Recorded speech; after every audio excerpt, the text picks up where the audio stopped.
ನಮಸ್ಕಾರ ವೀಕ್ಷಕರೇ, ನೀವು ನೋಡ್ತಾ ಇದ್ದೀರಾ ನ್ಯೂಸ್ ಫಸ್ಟ್ ಲೈವ್. ನಾನು ವಾಸುದೇವ್ ಮಾರ್ನಾಡ್. ಮೊದಲಿಗೆ ಹೆಡ್ಲೈನ್ಸ್. ಜಿಬಿಎಸ್ಗೆ ಚಿಕ್ಕೋಡಿ ವ್ಯಕ್ತಿ ಸಾವಿನ ಶಂಕೆ. ಮಹಾರಾಷ್ಟ್ರದ ಆಸ್ಪತ್ರೆಯಲ್ಲಿ 65 ವರ್ಷದ ವೃದ್ಧ ಮೃತ. ನರ ಸಂಬಂಧಿ ಕಾಯಿಲೆಗೆ 8 ದಿನಗಳಿಂದ ಚಿಕಿತ್ಸೆ ಪಡೆಯುತ್ತಿದ್ದ ಯತಿಲ್.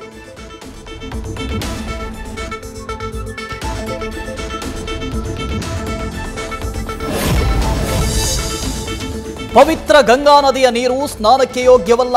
ಪ್ರಯಾಗ್ರಾಜ್ನಲ್ಲಿ ತ್ರಿವೇಣಿ ಸಂಗಮದ ನೀರಿನ ಪರೀಕ್ಷೆಯಿಂದ ದೃಢ.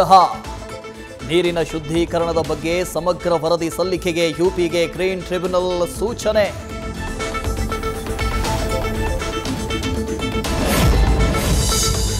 ನನ್ನ ಮೇಲೆ ಹೈಕಮಾಂಡ್ಗೆ ದೂರು ಕೊಡೋದಿದ್ರೆ ಕೊಡ್ಲಿ, ವರಿಷ್ಠರು ಎಲ್ಲವನ್ನ ಗಮನಿಸುತ್ತಿದ್ದಾರೆ. ಹೈಕಮಾಂಡ್ ನನ್ನ ಪರ ಇದೆ ಎಂದು ಸಚಿವ ರಾಜಣ್ಣ ಪರೋಕ್ಷ ಸಂದೇಶ.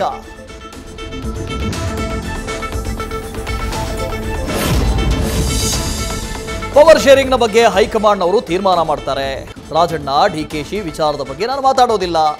ಆಂತರಿಕ ಕಿತ್ತಾಟದ ಬಗ್ಗೆ ಸಿಎಂ ಸಿದ್ದರಾಮಯ್ಯ ಪ್ರತಿಕ್ರಿಯೆ.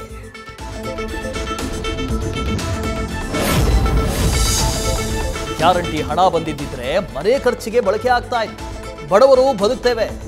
ಕಳೆದ 3 ತಿಂಗಳಿನಿಂದ ಗೃಹಲಕ್ಷ್ಮಿ ಅನ್ನಭಾಗ್ಯದ ದುಡ್ಡು ಸ್ಥಗಿತವಾಗಿದೆ. ಗ್ಯಾರಂಟಿ ಯೋಜನೆಗಳ ಫಲಾನುಭವಿಗಳ ಅಳಲು. ನ್ಯೂಸ್ ಫಸ್ಟ್ ನಿರ್ಭೀತಿಯಿಂದ ನಿಮ್ಮ ಪರವಾಗಿ.